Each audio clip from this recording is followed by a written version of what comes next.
स्थापितं येन भूतले स्वयं रूपकदा मह्यं ददाति स्वपराधि वन्देऽहं श्रीगुरु श्रीयुतापदकमलं श्रीगुरु वैष्णवांश श्रीरूपं सकृचादं सकर्णरघुनाथान्वितं तं सजीवं सात्विकं सवधूतं परिजनसहितं कृष्णचैतन्यदेवं श्रीराधा कृष्णपादां सगणललितां श्रीविशाखान्वितां च हे कृष्णा करुणा सिन्धु दीनबन्धु जगत्पदे गोपेश गोपिका कान्ता राधा कान्त नमस्तुते तप्त काञ्चन गौराङ्गी श्रीराधे वृन्दावनेश्वरी ऋषभानुसुते देवी प्रणमामि हरिप्रिये वाञ्छाकल्पतरुभ्यश्च कृपा सिन्धुभ्येव च पतितानां पावनेभ्यो वैष्णवेभ्यो नमो नमः पञ्चतत्त्वात्मकं कृष्णं भक्तरूपास्वरूपकं भक्तावतारं भक्ताख्यां नमामि भक्तशक्तिकं नित्यानन्दमहं नौमि सर्वानन्दकरं परं हरिनामप्रदं देवम् अवधूतशिरोमणि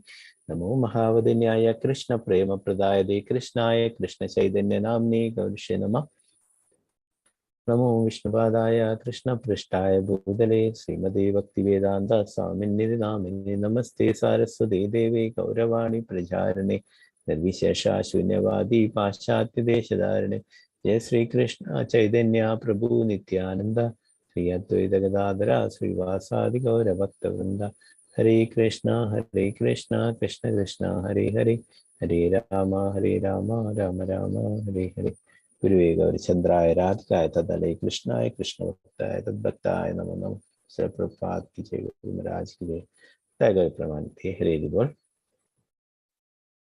हरे कृष्ण स्कंदम 1 अध्याയം 3 श्लोകം 33 ओम नमो भगवते वासुदेवाय ओम नमो भगवते वासुदेवाय ओम नमो भगवते वासुदेवाय यत्रे मे सदसद्रूपे प्रतिषिद्धे संविदा अविद्यात्मनि कृते इति तल्ब्रह्मदर्शनम् यत्रे मे सदसद्रूपे प्रतिषिद्धे संविदा अविद्यात्मनि कृते अविद्यात्मनि कृते इति तल्ब्रह्मदर्शनम् यत्रे मे सदसद्रूपे प्रतिषिद्धे संविदा अविद्यात्मनि कृते इति तल्ब्रह्मदर्शनम् हरे कृष्ण നമുക്ക് എല്ലാവർക്കും ചൊല്ലാം എല്ലാവരും അൺമ്യൂട്ട് ചെയ്യുന്നുണ്ട്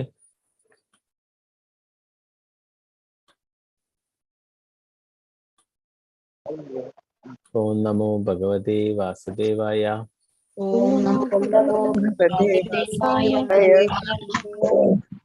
യത്രേ മേ സദസദ്രൂപേ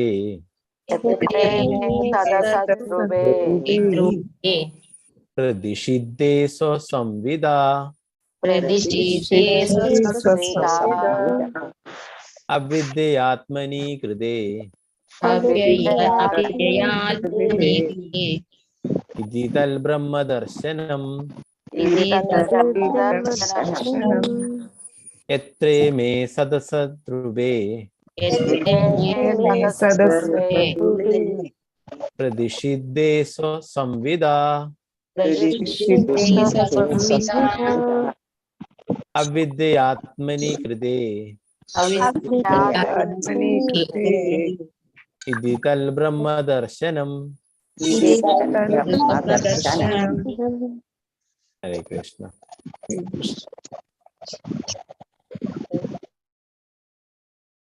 മൂന്നാല് പേര് ചൊല്ലിക്കോളൂ സുവർണപ്രഭ മാതാജി ഹരേ കൃഷ്ണ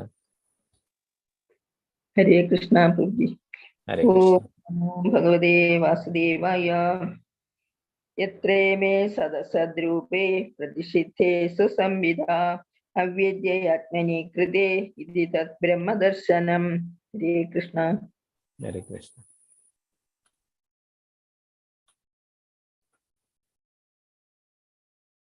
മിനി മാതാജി ഹരേ കൃഷ്ണ ഹരേ കൃഷ്ണ പ്രഭുജി ഓം നമോ ഭഗവതേ വാസുദേവായ യത്രേ മേ സദസദ്രൂപേ പ്രതിഷിദ്ധേ സുസംവിദാ अविद्यायात्मनि कृते इति तल् ब्रह्मदर्शनम्।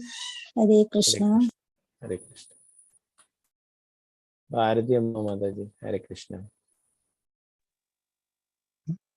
ओम नमो भगवते वासुदेवाय।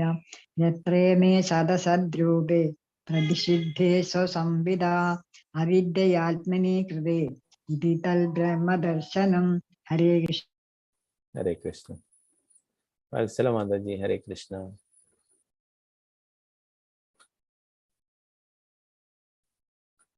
अनम्यूट करो वत्सला माता जी।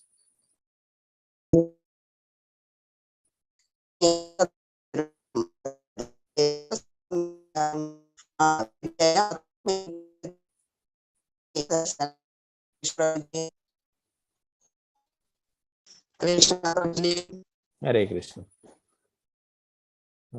मल्लिका मल्लिका माता जी, हरे कृष्ण।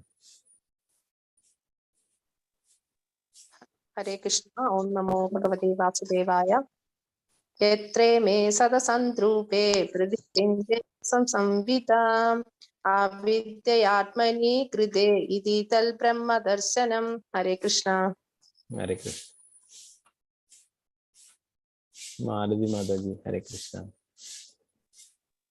ओम नमो भगवते वासुदेवाय। यत्रे मे सदसद्रूपे प्रतिषिद्धे स्वसंविदा अविद्ययात्मनि कृते इति तल् ब्रह्म दर्शनम्। हरे कृष्ण प्रभुजी। हरे कृष्ण।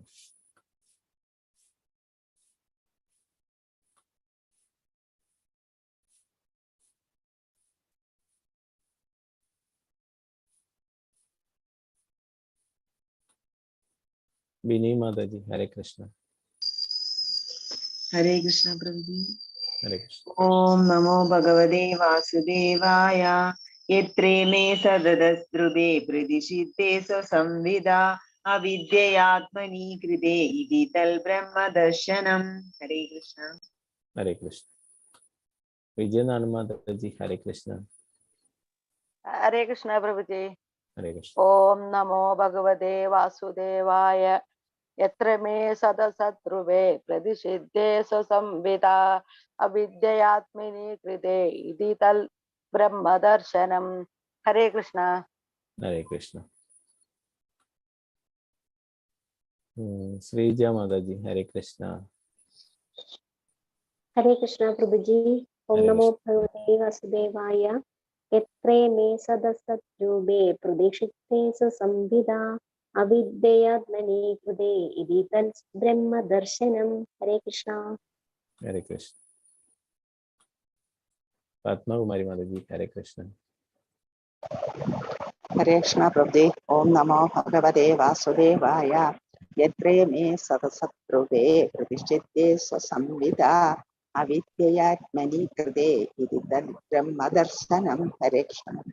हरे कृष्ण।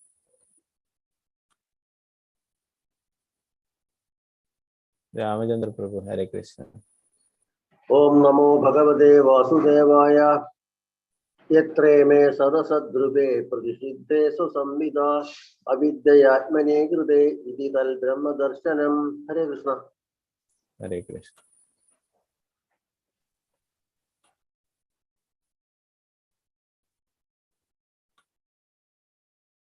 शारदा माता जी, हरे कृष्ण। शारदा जी, नंबर माता जी, हरे हरे कृष्ण कृष्ण। प्रभु जी।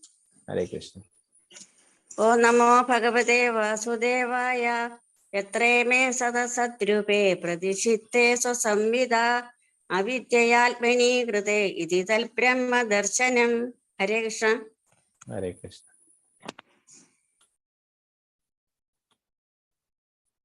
मल्लिका माता जी, हरे कृष्ण। हरे कृष्ण प्रभु जी। हरे कृष्ण। ओम नमो भगवते वासुदेवाय। यत्रे मे सदसद्रूपे प्रतिषिद्धे स्वसंविदा अविद्ययात्मनि कृते इति तल् ब्रह्म दर्शनम्। हरे कृष्ण। हरे कृष्ण माता जी। अल्ली माता जी, हरे कृष्ण। हरे कृष्ण प्रभु जी। हरे ओम कृष्ण। नमो भगवते वासुदेवाय यत्रे मे सदसद्रूपे प्रतिषिद्धे स्वसंविदा अविद्यात्मनि कृते इति तत् ब्रह्मदर्शनम्. हरे कृष्ण. ഹരേ കൃഷ്ണ.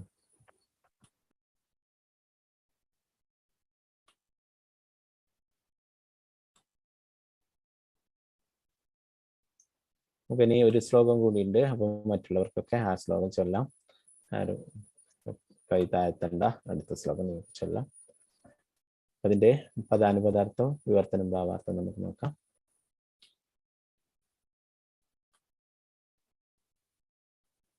എത്ര എപ്പോഴൊക്കെ ഇവയിലെല്ലാം സത് അസത് സ്ഥൂലവും സൂക്ഷ്മവുമായ സത് അസത് സ്ഥൂലവും സൂക്ഷ്മവുമായ രൂപങ്ങളിൽ പ്രതിഷിദ്ധെ ശൂന്യമാക്കി തീർക്കുക.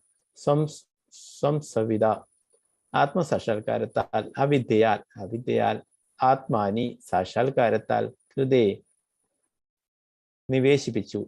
ഇതി അപ്രകാരം തത് അതാകുന്നു ബ്രഹ്മദർശനം നിരപേക്ഷ സത്യത്തെ ദർശിക്കുന്ന പ്രക്രിയ. വിവർത്തനം ഭാവാർത്ഥം ശ്രീ ഭക്തിവേദാന്ത സ്വാമി ശ്രീല പ്രഭുപാദിക്ക് ജയ്. എപ്പോൾ ഒരാൾ ആത്മസാക്ഷാത്കാരത്താൽ സൂക്ഷ്മവും സ്ഥൂലവുമായ ശരീരത്തിന് പരിശുദ്ധ ആത്മാവുമായി യാതൊരു ബന്ധവുമില്ലെന്ന് ഗ്രഹിക്കുന്നുവോ അപ്പോൾ അയാൾ ഭഗവാനെയും അതുപോലെ തന്നെയും ദർശിക്കുന്നു.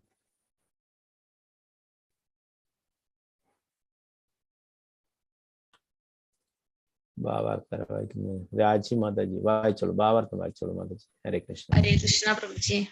ഹരേ കൃഷ്ണ. ആത്മസാക്ഷാത്കാരവും പ്രാപഞ്ചികമായും തമ്മിലുള്ള വ്യത്യാസം ആത്മാവിനെ ബാഹ്യരൂപത്തിലുള്ള സൂക്ഷ്മവും സ്ഥലവുമായ ആകാരത്തിലുള്ള ഭൗതിക ശക്തിയുടെ താൽക്കാലിക അഥവാ മിഥ്യാവഞ്ചനയെ അറിയുകയാണ്. അജ്ഞത ഹേതുവാകയാലാണ് ആവരണം സംഭവ്യമാകുന്നത്.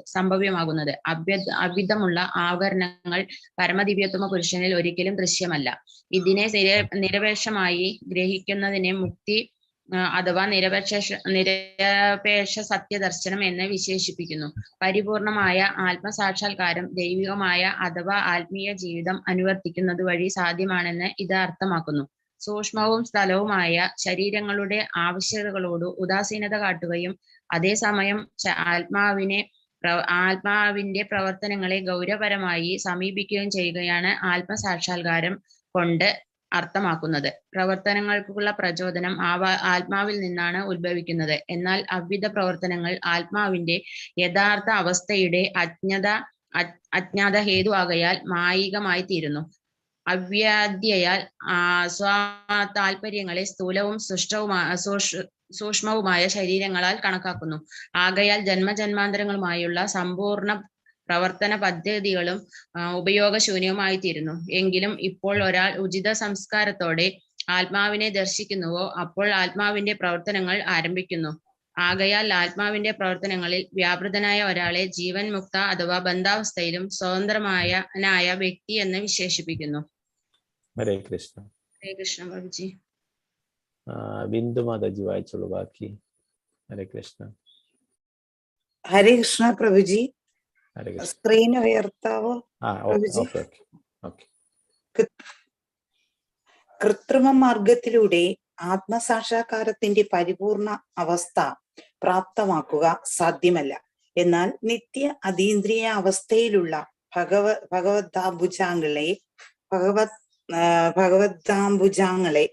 ഭഗവദ്ധാംബുജങ്ങളെ പ്രാപിക്കുന്നതിലൂടെ അത് അനായാസേന സാധ്യമാകുന്നു. ഭഗവാൻ എല്ലാവരുടെയും ഹൃദയത്തിൽ വസിക്കുന്നുവെന്നും അദ്ദേഹത്തിൽ നിന്നും സർവ വിജ്ഞാനവും സ്മൃതിയും വിസ്തൃതിയും സംഭവിക്കുന്നു എന്നും ഭഗവത്ഗീതയിൽ സ്വയം ഭഗവാൻ ഉദ്ഘോഷിക്കുന്നു. എപ്പോൾ ജീവാത്മാവ് ഭൗതിക ശക്തിയെ ആസ്വദിക്കാൻ കാക്ഷിക്കുന്നുവോ അപ്പോൾ ഭഗവാൻ ജീവാത്മാക്കളെ വിസ്തൃതമാവസ്ഥ എന്ന ഗൂഢതത്വത്താൽ ആവരണം ചെയ്യുന്നു. അങ്ങനെ ജീവാത്മാക്കൾ സ്ഥൂല ശരീരത്തെയും സൂക്ഷ്മ മനസ്സിനെയും സ്വന്തം ആത്മാവായി തെറ്റായി വ്യാഖ്യാനിക്കുന്നു. എന്നാൽ അതീന്ദ്രിയ വിജ്ഞാന സംസ്കാരത്താൽ അപ്പോൾ ജീവാത്മാക്കൾ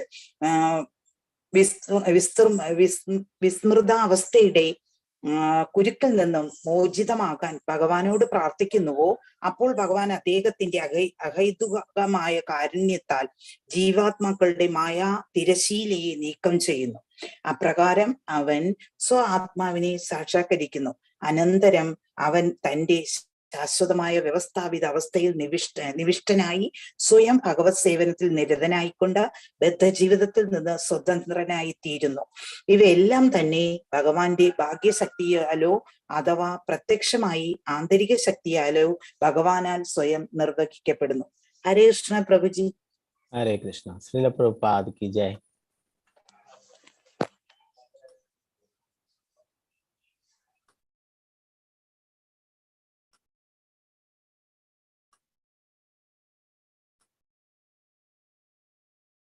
അടുത്ത ഒരു ശ്ലോകം കൂടി നോക്കാം.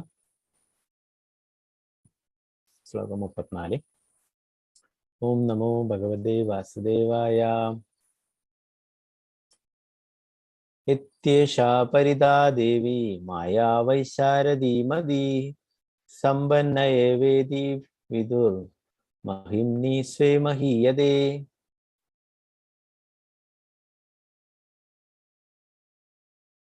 ഇത്യേഷാ പരിതാ ദേവി മായാ വൈശാരദീമതി സമ്പന്ന ഏവേദി വിദുർ മഹിംനി സ്വ മഹീയതേ. ഇത്യേഷാ പരിതാ ദേവി മായാ വൈശാരദീമതി സമ്പന്ന ഏവേദി വിദുർ മഹിംനി സ്വ മഹീയതേ.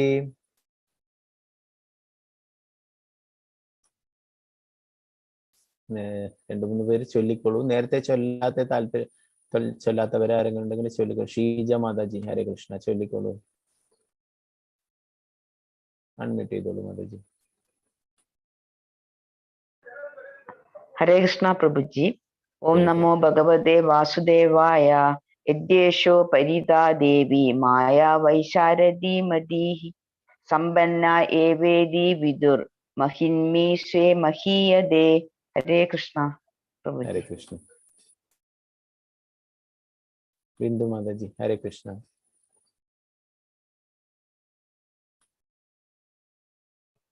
ഹരേ കൃഷ്ണ പ്രഭുജി. ഓം നമോ ഭഗവതേ വാസുദേവായ.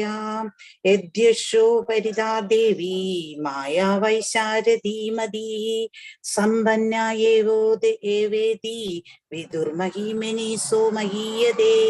ഹരേ കൃഷ്ണ പ്രഭുജി. ഹരേ കൃഷ്ണ. രാജി മാതാജി, ഹരേ കൃഷ്ണ. ഹരേ കൃഷ്ണ.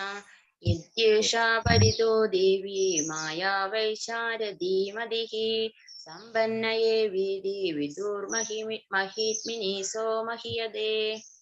ഹരേ കൃഷ്ണ.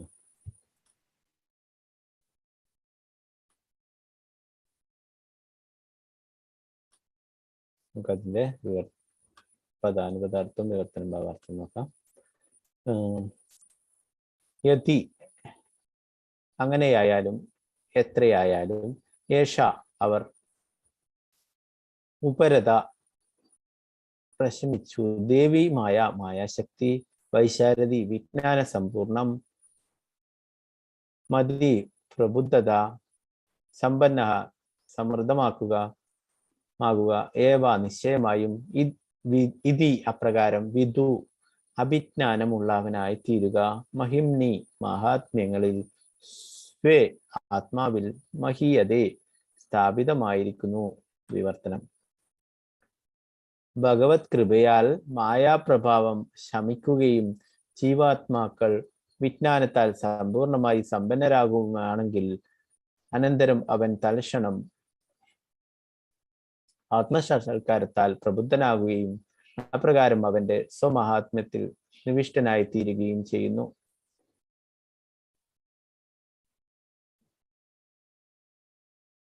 ഭാവാർത്ഥം. ശ്രീല പ്രഭുപാദ് കി ജയ്.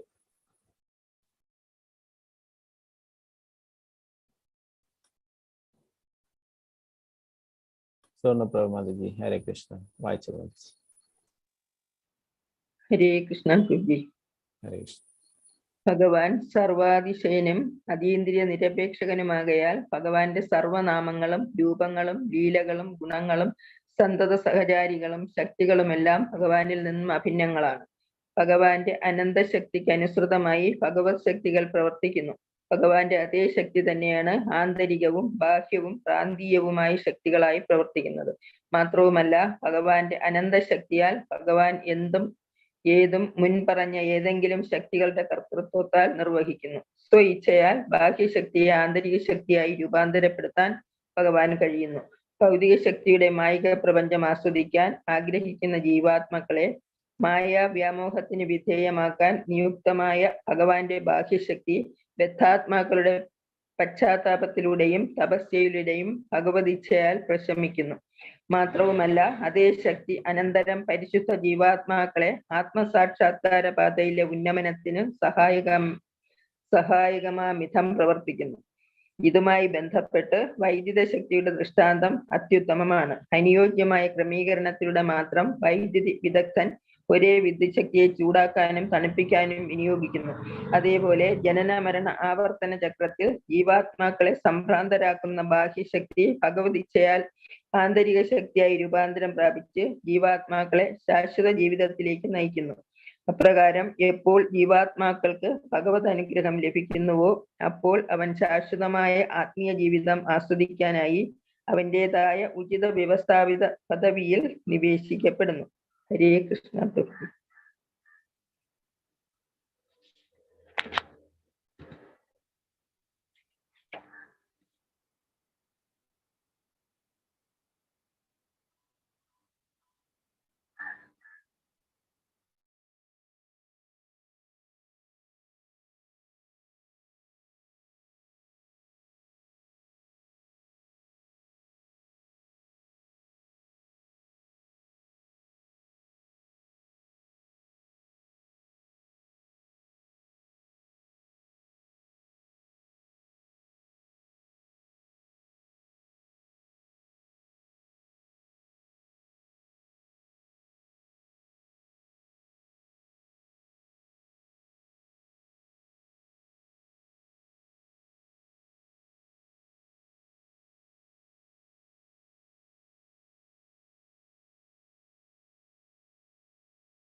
ഹരേ കൃഷ്ണ.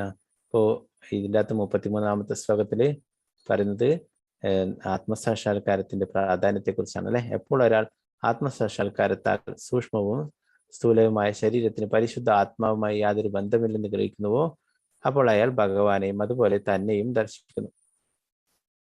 ആത്മസാക്ഷാത്കാരത്തിന്റെ പ്രാധാന്യത്തെ കുറിച്ചാണ് നമ്മൾ ആദ്യം തന്നെ ഇവിടെ സൂതഗോസ്വാമിയുടെ ശൈനകാദി ഋഷികൾ ചോദിക്കുന്ന ചോദ്യം തന്നെ ഏറ്റവും ശ്രേയസ്കരമായിട്ടുള്ള കാര്യമാണ് എന്താണെന്ന് ചോദിക്കുന്നു അല്ലെ. എന്താണ് ആ പരമസത്യത്തെ കുറിച്ച് മനസ്സിലാക്കലല്ലേ, ഭഗവാനെ സംബന്ധിച്ചും ഭഗവാനും നമ്മളുമായിട്ടുള്ള ബന്ധത്തെക്കുറിച്ചും അല്ലെ, അതിനെക്കുറിച്ചൊക്കെ മനസ്സിലാക്കലാണ് ഒരു യഥാർത്ഥ മനുഷ്യജന്മത്തിന്റെ യഥാർത്ഥമായിട്ടുള്ള ലക്ഷ്യം എന്ന് പറയുന്നത് അല്ലെ, ആത്മസാക്ഷാത്കാരം. ചൈതന്യ മഹാപ്രഭു പറയുന്നു, ഭാരതഭൂമിയിലെ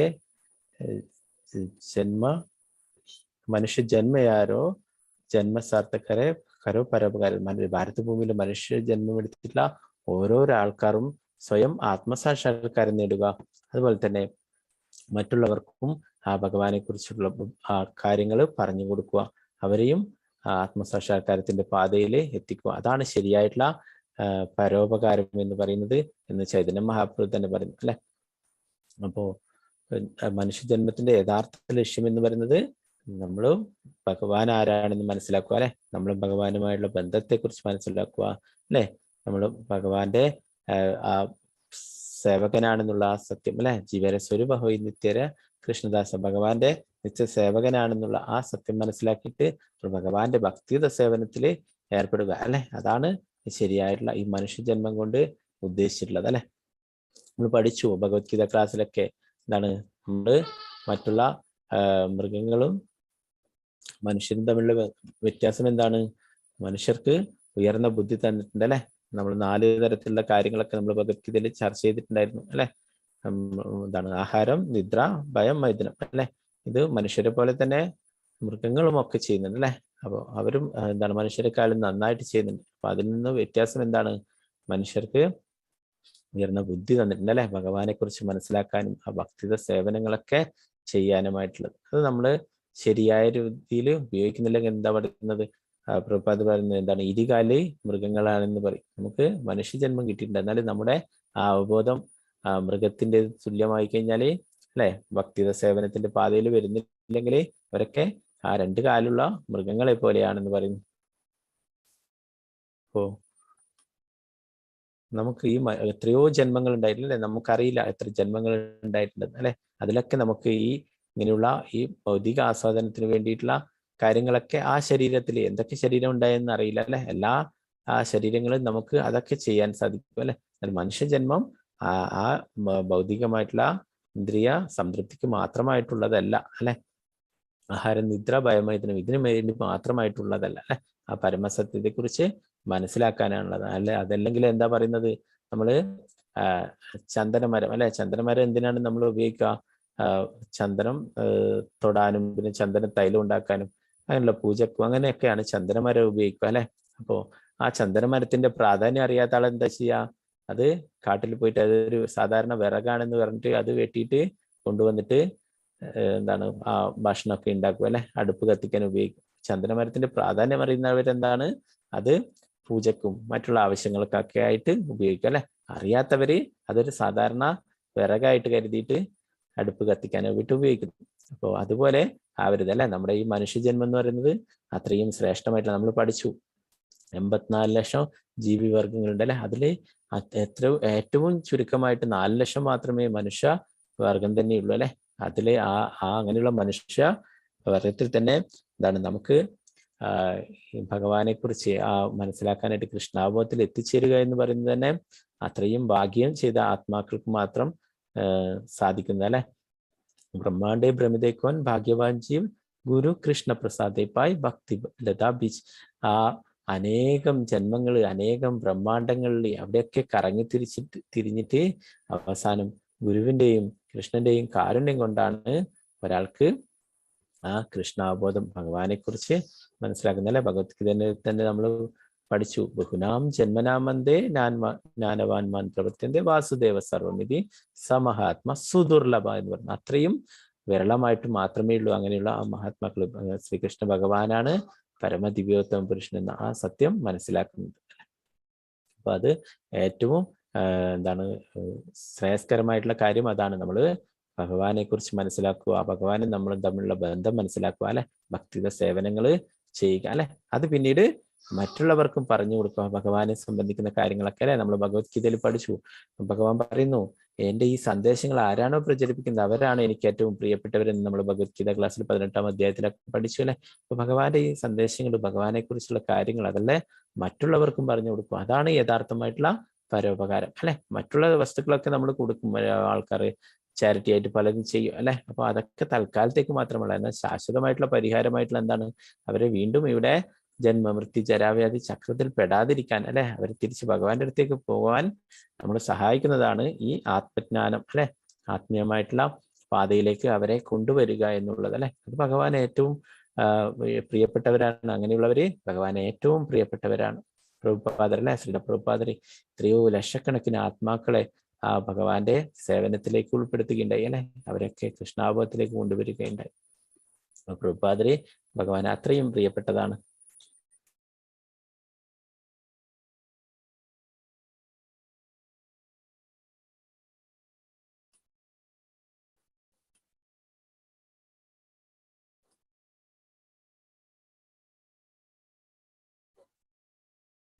ഇവിടെ പറയുന്നു സൂക്ഷ്മവും സ്ഥൂലമായ ശരീരങ്ങളുടെ ആവശ്യകതകളോട് ഉദാസീനത കാട്ടുകയും അതേസമയം ആത്മാവിന്റെ പ്രവർത്തനങ്ങളെ ഗൗരവമായി സമീപിക്കുകയും ചെയ്യുകയാണ് ആത്മസാക്ഷാത്കാരം കൊണ്ട് അർത്ഥമാക്കുന്നത്. നമ്മുടെ ഭൗതിക ശരീരത്തിന് വേണ്ടുന്ന ഭൗതിക ആഗ്രഹങ്ങളൊക്കെ കുറച്ച് കൊണ്ടുവരിക അല്ലെ. എന്നിട്ട് നമ്മുടെ ആത്മീയമായിട്ട് ഉന്നതിക്ക് വേണ്ടുന്ന കാര്യങ്ങളൊക്കെ നമ്മൾ കൂടുതൽ അതിൽ ശ്രദ്ധ നൽകുക. അതിലേറ്റവും പ്രധാനപ്പെട്ടതാണ് ഭക്തിയുത സേവനങ്ങളൊക്കെ അല്ലെ. നമ്മൾ പഠിച്ചിട്ടുണ്ട് നവവിധ ഭക്തിയൊക്കെ, 9 തരത്തിലുള്ള ഭക്തിയുത സേവനങ്ങളൊക്കെ അല്ലെ. അങ്ങനെ നമ്മുടെ ഇന്ദ്രിയങ്ങളൊക്കെ എന്താണ് ആ ഭൗതികമായിട്ടുള്ള ആ വസ്തുക്കളിലൊക്കെയുള്ള അറ്റാച്ച്മെന്റ് നമുക്ക് കുറച്ച് കൊണ്ടുവരാൻ പറ്റും അല്ലെ. നമ്മുടെ ഓരോരോ ഇന്ദ്രിയങ്ങളെയും ഭഗവാന്റെ സേവനത്തിൽ ഉൾപ്പെടുത്തുക അല്ലെ. അംബരീഷ് മഹാരാജാവിന്റെ കാര്യത്തിലൊക്കെ പഠിച്ചു വന്നു. നമ്മൾ എല്ലാ ഇന്ദ്രിയങ്ങളും അംബരീഷ് മഹാരാജാവ് ഭഗവാന്റെ സേവയില് ഉൾപ്പെടുത്തിയിരുന്നു.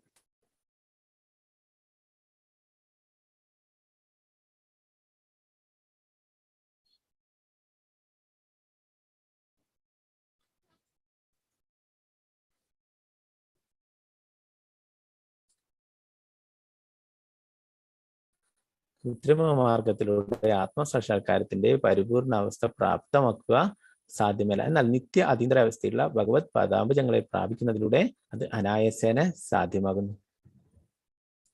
ഭഗവത്ഗീതയിൽ നമ്മൾ പഠിച്ചല്ലേ, ഇവിടെ പറയുന്നു ഭഗവാൻ സർവരുടെയും ഹൃദയത്തിൽ വസിക്കുന്നുവെന്നും അദ്ദേഹത്തിൽ നിന്ന് സർവ്വവിജ്ഞാനവും സ്മൃതിയും വിസ്മൃതിയും സംഭവിക്കുന്നുവെന്നും ഭഗവത്ഗീതയിൽ സ്വയം ഭഗവാൻ ഉദ്ഘോഷിക്കുന്നു.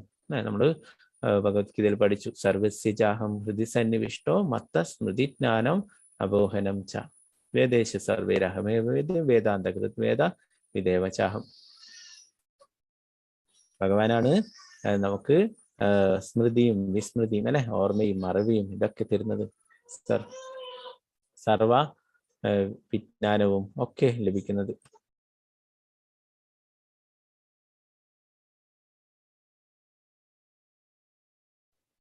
ഭഗവാൻ എന്താണ് എല്ലാ വേദങ്ങളും ഉണ്ടാക്കിയിട്ടുള്ളത് ഭഗവാനാണ് അല്ലെ. എല്ലാ വേദങ്ങളിലൂടെയും അറിയപ്പെടേണ്ടതും ഭഗവാനെ കുറിച്ചാണ് അല്ലെ. എല്ലാ വേദങ്ങളും അറിയുന്നത് ഭഗവാനാണ് അല്ലെ. അപ്പോൾ ആ ഭഗവാൻ തന്നെയാണ് നമുക്ക് എല്ലാ ജ്ഞാനവും ഓർമ്മയും മറവിയും ഒക്കെ ലഭിക്കുന്നത് ഭഗവാനിൽ നിന്നാണ് അല്ലെ. എല്ലാവരുടെയും സർവസ്യജാഹൃതി സന്നിവിഷ്ടം എന്ന എല്ലാവരുടെയും ഹൃദയത്തില് ഭഗവാൻ പരമാത്മാവായിട്ട് വസിക്കുന്നു അല്ലെ.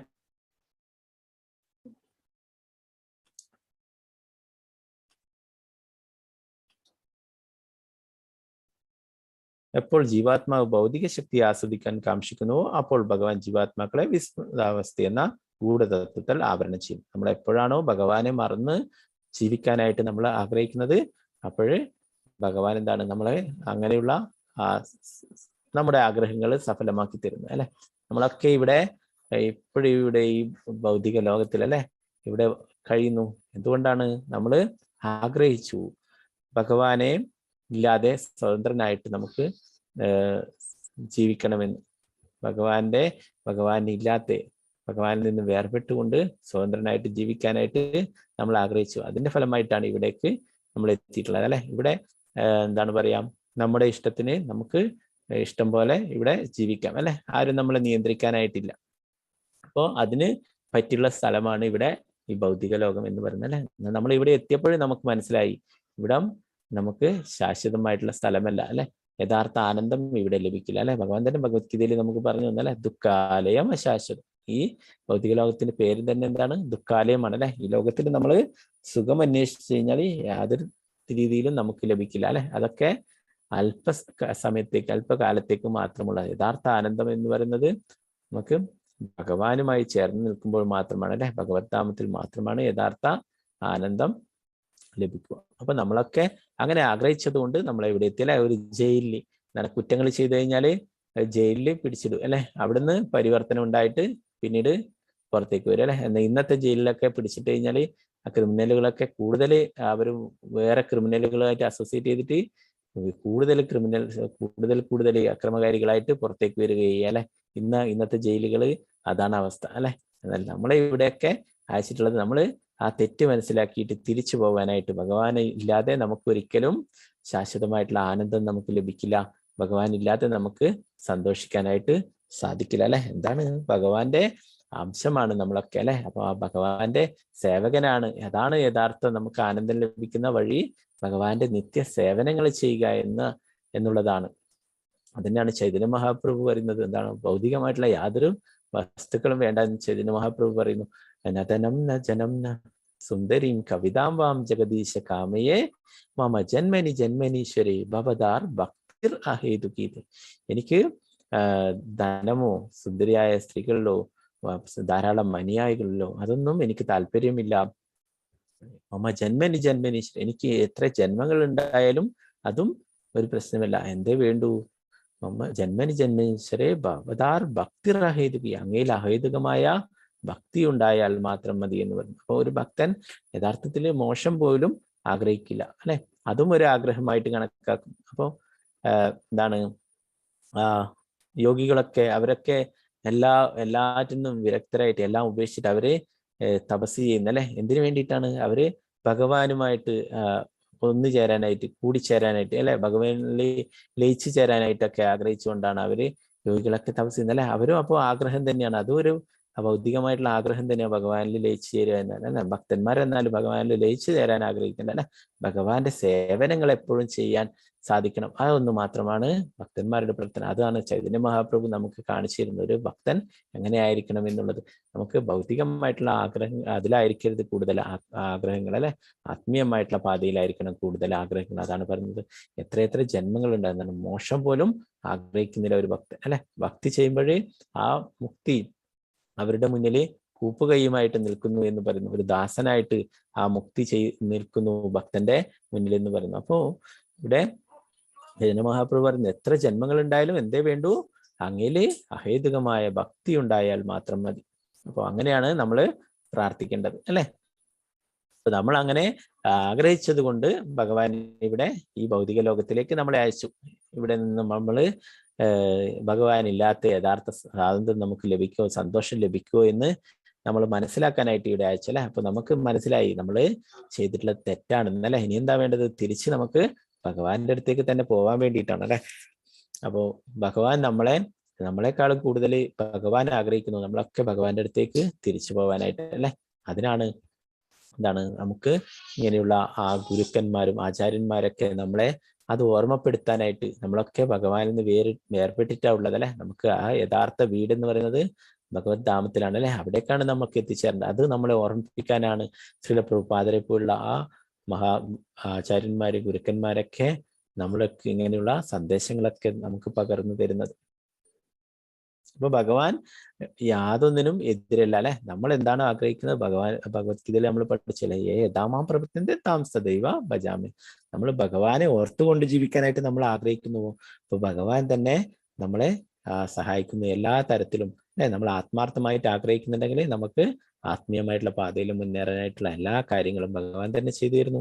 ഭഗവാനിൽ നിന്ന് വേർവിട്ട് ജീവിക്കാനായിട്ട് നമ്മൾ ആഗ്രഹിക്കുന്നുണ്ടോ, അപ്പോഴും ഭഗവാൻ അതിലും സാഹചര്യങ്ങൾ ഉണ്ടാക്കുന്നു അല്ലെ. ഭഗവാനെ മറന്നുകൊണ്ട് പിന്നീട് മോശപ്പെട്ട ജന്മങ്ങൾ, എന്താണ് ഭഗവാനിൽ നിന്ന് വേർപെട്ട് ജീവിക്കണം എന്ന് ആഗ്രഹിക്കുന്നവർക്ക് അങ്ങനെയുള്ള ജന്മങ്ങൾ കിട്ടും അല്ലെ. മൃഗങ്ങളുടെ ജന്മങ്ങൾ, അതില് മൃഗങ്ങൾക്ക് എന്താണ് ഭഗവാന്റെ നാമം ജപിക്കണോ, ക്ഷേത്രത്തിൽ പോകണോ, ഒന്നും വേണ്ട അല്ലെ. അവർക്ക് ഇഷ്ടം പോലെ ഇന്ദ്രിയ ആസ്വാദനങ്ങളൊക്കെ ചെയ്തിട്ട് അവർക്കൊക്കെ അങ്ങനെ ജീവിക്കാം അല്ലെ. അതിനുള്ള സാഹചര്യങ്ങളും ഭഗവാൻ ഉണ്ടാക്കി കൊടുക്കുന്നു.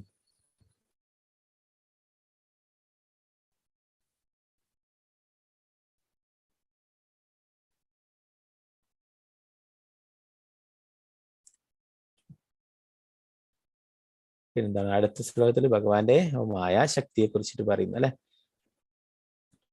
ഭഗവത് കൃപയാൽ മായാപ്രഭാവം ശമിക്കുകയും ജീവാത്മാക്കൾ വിജ്ഞാനത്താൽ സമ്പൂർണമായി സമ്പന്നരാകുകയുമാണെങ്കിൽ അനന്തരം അവൻ തൽക്ഷണം ആത്മസാക്ഷാത്കാരത്താൽ പ്രബുദ്ധനാകുകയും അപ്രകാരം അവന്റെ സ്വമഹാത്മ്യത്തിൽ നിവിഷ്ടനായി തീരുകയും ചെയ്യും അല്ലെ.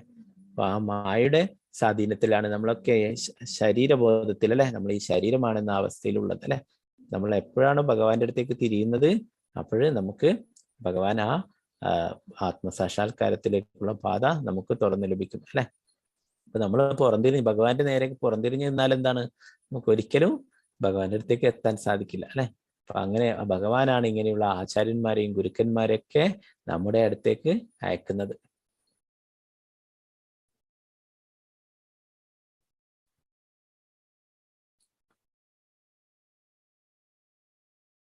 നമ്മൾ പഠിച്ചല്ലേ ഭഗവാന്റെ നാമം ഇതൊക്കെ ഇവിടെ പറയുന്നു. ഭഗവാൻ സർവാതിശായനും അതീന്ദ്ര നിരപേക്ഷനുമകൾ ഭഗവാന്റെ സർവനാമങ്ങളും രൂപങ്ങളും ലീലകളും ഗുണങ്ങളും സന്തത സഹചാരികളും ശക്തികളും എല്ലാം ഭഗവാനിൽ നിന്നും അഭിന്നങ്ങളാണ്. അപ്പോ ഭഗവാന്റെ നാമം അല്ലെ, കലിയുഗത്തില് ഭഗവാൻ നാമത്തിന്റെ രൂപത്തിൽ അവതരിച്ചില്ലേ, അതാണ് കലിയുഗത്തില് ഭഗവാന്റെ തിരുനാമത്തിന് ഇത്രയും പ്രാധാന്യം അല്ലെ. എല്ലാ ശാസ്ത്രങ്ങളിലും ഭഗവാന്റെ തിരുനാമം ജപിക്കുക, അതാണ് ഈ കലിയുഗത്തിൽ പറഞ്ഞിട്ടുള്ള ഒരേ ഒരു മാർഗം.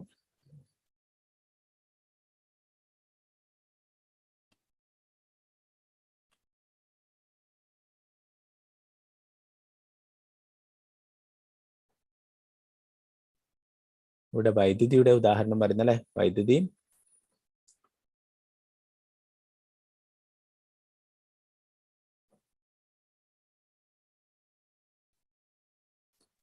എന്താണ്? വൈദ്യുതി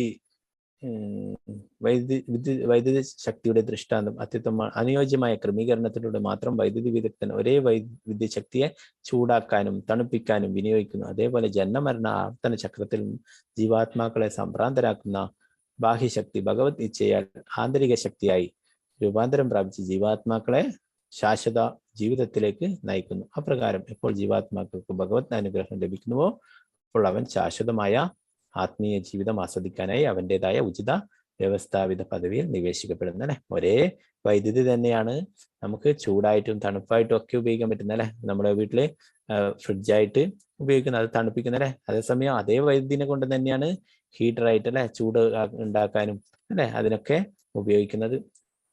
അപ്പോൾ അത് ഒരേ സാധനം തന്നെയാണ് അല്ലെ, അത് അനുയോജ്യമായ ക്രമീകരണത്തിലൂടെ അങ്ങനെ ചെയ്യും അല്ലെ.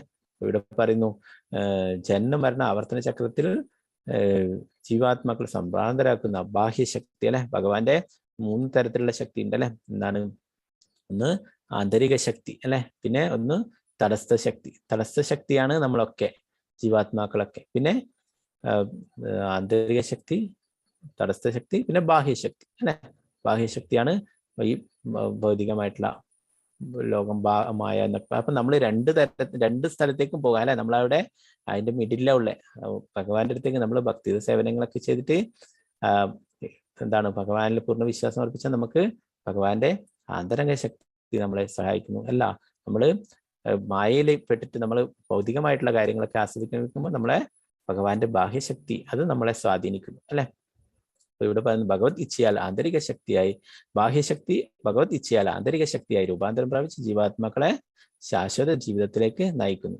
അപ്പൊ നമ്മൾ ആഗ്രഹിക്കണം അല്ലെ, നമ്മളും ആഗ്രഹിക്കണം ഭഗവാന്റെ അടുത്തേക്ക് തിരിച്ചു പോകാനായിട്ട്. അല്ലാണ്ട് ഭഗവാൻ മാത്രം ആഗ്രഹിച്ച പോലെ അല്ലെ, ഭഗവാൻ ആഗ്രഹിക്കുന്നു എല്ലാ ജീവാത്മാക്കളും ഭഗവാന്റെ അടുത്തേക്ക് തിരിച്ചു വരാനായിട്ട് ഭഗവാൻ ഏറ്റവും കൂടുതൽ ആഗ്രഹിക്കുന്നു. നമ്മളും കൂടി അത് ആഗ്രഹിക്കുകയും അതിനു വേണ്ടിയിട്ട് പരിശ്രമിക്കുകയും ചെയ്യണം അല്ലെ. അതാണ് ഭഗവാന്റെ ഭക്തിയുത സേവനങ്ങൾ ചെയ്യുക എന്ന് പറയുന്നത്, ഭഗവാന്റെ തിരുനാമം ജപിക്കുക അല്ലെ. ഇങ്ങനെ നമുക്ക് ഭഗവാന്റെ അടുത്തേക്ക് തിരിച്ചു പോകാനായിട്ട്. അപ്പോൾ ഇതിനെക്കുറിച്ച് പറയുമ്പോൾ ഭഗവാന്റെ ആ പരിശുദ്ധ ഭക്തനായിട്ടുള്ള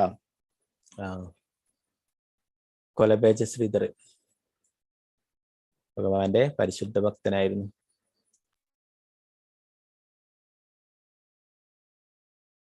കൊലബേജ ശ്രീധർ ചൈതന്യ മഹാപ്രഭുവിന്റെ ലീലയിലുള്ളതാണ്. അദ്ദേഹം ആ ലീലകള് അവസാനിപ്പിച്ച് ഭഗവാന്റെ അടുത്തേക്ക് ഭഗവാന്റെ നിത്യലീലയിലേക്ക് തിരിച്ചു പോയിട്ടുള്ള ദിനമാണ് ഇന്ന്.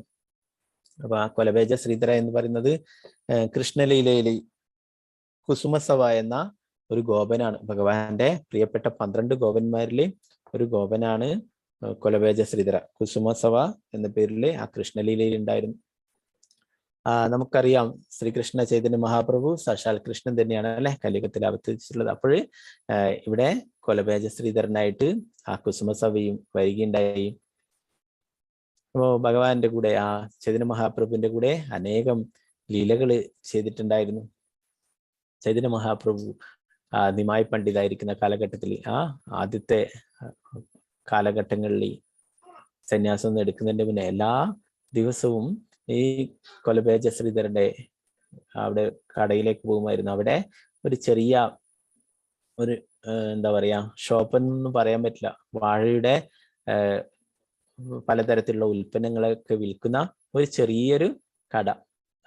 വാഴക്കൂമ്പ്, വാഴക്കാമ്പ്, വാഴപ്പഴം, വാഴയില, അങ്ങനെയുള്ള വാഴ കൊണ്ടുള്ള ഓരോരോ ഉപകരണങ്ങളൊക്കെ ഉണ്ടാക്കി അങ്ങനെ അതൊക്കെ വിൽക്കുന്ന, വാഴയുടെ നാര് കൊണ്ടൊക്കെ പലതരത്തിലുള്ള ബാഗ് അങ്ങനെയുള്ള കാര്യങ്ങളൊക്കെ ഉണ്ടാക്കും അല്ലെ, പാത്രങ്ങൾ അങ്ങനെ അതൊക്കെ വിൽക്കുന്ന കടയായിരുന്നു കൊലബേജ ശ്രീധരൻ്റെ.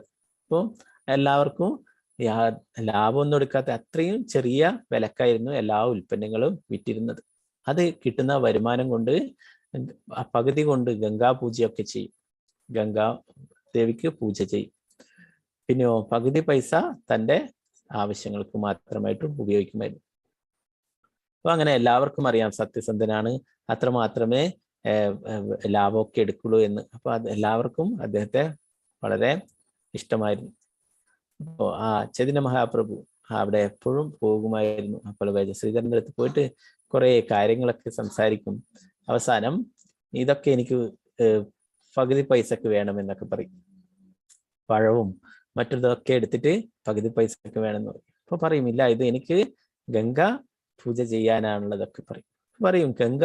ഗംഗ എന്നിൽ നിന്നാണ് വരുന്നത്, അപ്പൊ എനിക്ക് തന്നാൽ മതി, ഗംഗയ്ക്ക് കൊടുക്കുന്നതിന് പകരം എനിക്ക് തന്നാൽ മതി അല്ലെ. ഗംഗയുടെ ഉത്ഭവിക്കുന്നത് ഭഗവാന്റെ പാദത്തിൽ നിന്നാണ് ഗംഗ ഉത്ഭവിക്കുന്നത്, നമ്മൾ പഠിച്ചല്ലേ. അപ്പോ അങ്ങനെ ചൈതന്യ മഹാപ്രഭു പറയും, അപ്പൊ നീ ഗംഗയ്ക്ക് ചെയ്യണ്ട, ഗംഗ എൻ്റെ അടുത്ത് നിന്നാ വരുന്നത്, അപ്പൊ എനിക്ക് തന്നാൽ മതി അതൊക്കെ എന്ന് പറഞ്ഞിട്ട് ഇങ്ങനെ തമാശ രൂപേണ എപ്പോഴും തർക്കിക്കുമായിരുന്നു. എന്താണ് സാധാരണ എന്താണ് സീരിയസ് ആയിട്ട് അങ്ങനെ ബാർഗൻ ചെയ്ത് വാങ്ങിക്കുന്നതല്ല. അവിടെ പോയിട്ട് ആ കൊലബേജ ശ്രീധരനായിട്ട് അല്ലെ, മഹാപ്രഭുവിനെ അറിയാം ഇത് തൻ്റെ സഖയാണ്, തൻ്റെ കൂടെ ഉള്ള ഗോപനാണ് ഇദ്ദേഹം എന്നറിയാം കൃഷ്ണലീലയിൽ. അതുകൊണ്ട് തന്നെ ആ ലീലകളെ ഓർമ്മിപ്പിച്ചുകൊണ്ട് വെറുതെ ഇങ്ങനെ വഴക്ക് കൂടുമായിരുന്നു. ഇനി ഇത്ര പൈസ ഇല്ല, ഇത് ഇത്ര പൈസക്കേ ഉള്ളൂ, ഇതിന്റെ പകുതി പൈസ ഇപ്പൊ 100 രൂപ പറഞ്ഞിട്ട് പറയും ഇത് 50 രൂപക്കേ ഉള്ളൂ, അത്രയേ ഉള്ളൂ. അങ്ങനെ തർക്കിച്ച് അവസാനം ഫ്രീ ആയിട്ട് അത് വാങ്ങിച്ചിട്ട് പോവും. അപ്പൊ അത് എപ്പോഴും തുറന്നുകൊണ്ട് കൊലബേജ ശ്രീധരനും യഥാർത്ഥത്തിൽ ചൈതന്യ മഹാപ്രഭുവിനെ അത്രയും ഇഷ്ടമായിരുന്നു. അപ്പൊ വെറുതെ അങ്ങനെ തർക്കിക്കുന്നേ ഉള്ളൂ, അവസാനം അത് കൊടുക്കാൻ കൊലബേജ ശ്രീധരനും മനസ്സുകൊണ്ട് തയ്യാറായിരുന്നു എപ്പോഴും. അപ്പോൾ എല്ലാ ദിവസവും ഇത് ആസ്വദിച്ചു കൊണ്ടേയിരുന്നു. 1 മണിക്കൂറിലേറെ സമയം അവിടെ വരും. ആ മാർക്കറ്റിലെ അനേകം ബിസിനസ്സുകാരുണ്ട്, വലിയ വലിയ സ്വർണം, വജ്രം, മറ്റുള്ള പലചരക്ക്, അങ്ങനെ എല്ലാ സാധനങ്ങളും വിൽക്കുന്ന കടകളുമുണ്ട്. എന്നാൽ അവിടെയൊന്നും ചൈതന്യ മഹാപ്രഭു പോവില്ല. ഈ ചെറിയ ഒരു കട, പെട്ടിക്കട പോലുള്ള ചെറിയ കടയിൽ പോയിരുന്നിട്ട് അവിടെ നിന്നാണ് എപ്പോഴും ഈ ലീലകൾ നടന്നുകൊണ്ടേയിരുന്നത്. അപ്പോ ഒരിക്കലും വളരെ ഉച്ചത്തിൽ അവിടെ വെച്ചിട്ട് ആ മാർക്കറ്റിൽ വെച്ച് തന്നെ പറയുകയുണ്ടായി, ഈ മാർക്കറ്റിലെ ഏറ്റവും ധനികനായിട്ടുള്ള വ്യക്തി ഈ കൊലബേജ ശ്രീധരനാണെന്ന്. കൊലബേജ ശ്രീധരൻ എന്ന് വിളിക്കുന്ന തന്നെ കേല, ഹിന്ദിയിലൊക്കെ കേല എന്ന് പറയില്ലേ പഴത്തിന്. അപ്പൊ പഴത്തിന്റെ ഉൽപ്പന്നങ്ങളൊക്കെ വിൽക്കുന്ന ആൾ, അതാണ് അങ്ങനെ പിന്നെ കൊലബേജ ശ്രീധരൻ ആയത്. ശ്രീധരൻ എന്നാണ് പേര്, ശ്രീധർ പണ്ഡിറ്റ് യഥാർത്ഥ പേര്. അപ്പോ അങ്ങനെ മാർക്കറ്റിൽ നിന്ന് ഉറക്കെ വിളിച്ചു പറയുകയുണ്ടായി, ഈ കൊലബേജ ശ്രീധരനാണ് ഈ മാർക്കറ്റിലെ ഏറ്റവും ധനികനായിട്ടുള്ള വ്യക്തിയെന്ന്. എല്ലാവരും അത്ഭുതപ്പെട്ടു. എന്താണ്, ഇദ്ദേഹത്തിന്റെ കയ്യിൽ ഒന്നുമില്ല, വാഴയുടെ ഉൽപ്പന്നങ്ങൾ എന്ന് പറഞ്ഞാൽ അത് അത്രയേ ഉള്ളൂ അല്ലെ, അതിന്റെ എന്താണ് അതിന്റെ മൂലധനം, അതിന്റെ ഇതൊക്കെ എന്ന് പറഞ്ഞു കഴിഞ്ഞാൽ അത്രയേ ഉണ്ടാവുള്ളൂ അല്ലെ, അത്ര ചെറിയ പൈസേന്റെ സാധനങ്ങളാണ് വിൽക്കുന്നത്. അപ്പൊ ഇയാൾ എങ്ങനെയാണ് ധനികനാവുക അല്ലെ? വേറെ വജ്രവും സ്വർണവും ഒക്കെ വിൽക്കുന്ന വ്യാപാരികൾ ഇഷ്ടം പോലെ ഉണ്ട് അവിടെ. യഥാർത്ഥത്തിൽ ചൈതന്യ മഹാപ്രഭു പറഞ്ഞിട്ടുള്ള ധനികൻ എന്ന് പറയുന്നത് എന്താണ്? ഒരു ഭക്തന്റെ ധനം എന്ന് പറയുന്നത് അത് ഭഗവാനാണ് അല്ലെ. അപ്പൊ ആ ഭഗവാൻ ഉണ്ട്, ഭഗവാൻ ആണ് കൊലബേജ ശ്രീധരൻ കൊണ്ടു നടക്കുന്നത്. അതുകൊണ്ട് തന്നെ ഏറ്റവും വലിയ ധനികൻ കൊലബേജ ശ്രീധരനാണ് അല്ലെ. അപ്പോ ആ കൊലബേജ ശ്രീധരൻ എന്റെ വീട്ടിൽ ഒരിക്കൽ, കൊലബേജന്റെ ശ്രീധരന്റെ വീട് എന്ന് പറയുന്നത് എന്താണ്, മുകളിൽ നോക്കിക്കഴിഞ്ഞാൽ ആകാശമൊക്കെ കാണുന്ന ചോർന്നൊലിക്കുന്ന ചെറിയ കുടിലാണ്. അപ്പൊ അവിടെ എന്താണ് ചൈതന്യ മഹാപ്രഭു ഒരിക്കൽ പോവുകയുണ്ടായി. കൊലബേജ ശ്രീധരന്റെ വസ്ത്രം എന്ന് പറയുന്നത് തന്നെ തൽക്കാലത്തേക്ക് നഗ്നത മറക്കാനായിട്ട് മാത്രമുള്ളത്, മറ്റുള്ള ഭാഗങ്ങളിലൊക്കെ അതൊക്കെ കീറി പറഞ്ഞു നിൽക്കുന്ന അവസ്ഥയിലായിരുന്നു. അപ്പൊ ചൈതന്യ മഹാപ്രഭു അതിനെക്കുറിച്ച് ചോദിക്കുമ്പോൾ പറയും, ഞാൻ നഗ്നനല്ലല്ലോ, ഞാൻ നഗ്നത കൃത്യമായിട്ടും മറക്കുന്നുണ്ടെന്ന് പറയും. ഇപ്പൊ വീട്ടില് പോയി ഇങ്ങനെ വീടൊക്കെ പൊട്ടി പൊളിഞ്ഞ് കണ്ടപ്പോൾ പറഞ്ഞു, എത്രയോ പക്ഷികളും മൃഗങ്ങളൊക്കെ കഴിയുന്നില്ലേ, അവരൊക്കെ ഉറങ്ങുന്നില്ലേ എന്ന് പറയുകയുണ്ടായി. അപ്പൊ അത്രയും സിമ്പിൾ ആയിട്ടാണ് കൊലബേജ ശ്രീധരൻ അവിടെ കഴിഞ്ഞത്. അങ്ങനെ ചൈതന്യ മഹാപ്രഭു അവിടെ വന്നപ്പോഴും അവിടെ ചൈതന്യ മഹാപ്രഭുവിന് വെള്ളം കൊടുക്കാൻ തന്നെ ഒരു പാത്രമുണ്ട്. ചൈതന്യ മഹാപ്രഭു വെള്ളം വേണമെന്ന് പറഞ്ഞിട്ട് ഇവിടെ കൊലബേജ ശ്രീധരൻ കുടിച്ചുകൊണ്ടിരിക്കുന്ന ഒരു പാത്രമുണ്ടായിരുന്നു. അതിൽ കുറെ ഹോളൊക്കെ വീണിട്ട് പൊട്ടിപ്പൊളിഞ്ഞിരിക്കുന്ന ആ പാത്രം അതെടുത്തിട്ട് അതിൽ നിന്നുള്ള വെള്ളം ചൈതന്യ മഹാപ്രഭു കുടിക്കുകയുണ്ടായി. ആ കൊലബേജ ശ്രീധരൻ അത് തടയുകയുണ്ടായി. വേണ്ട വേണ്ട എന്ന് പറഞ്ഞിട്ട് അങ്ങ് കുടിക്കരുത് എന്ന് പറഞ്ഞിട്ട് തടയുകയുണ്ടായി.